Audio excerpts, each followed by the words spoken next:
guys, may pinatesting na speaker ng subwoofer. Sabi kasi ng may-ari, sira daw ito eh. Kaya lang nang tinistong ko, parang okay naman. Ito yung nakasulat sa likod, 400 watts RMS, tapos may nakasulat siya na 1300 max. Maganda sana kung dinala niya yung buong unit, kaya lang speaker lang kasi yung dinala niya. Ngayon hindi ko makonclude kung sira ito.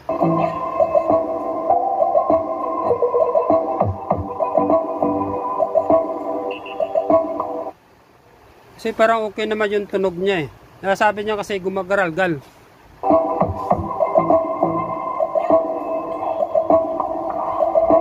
Okay naman.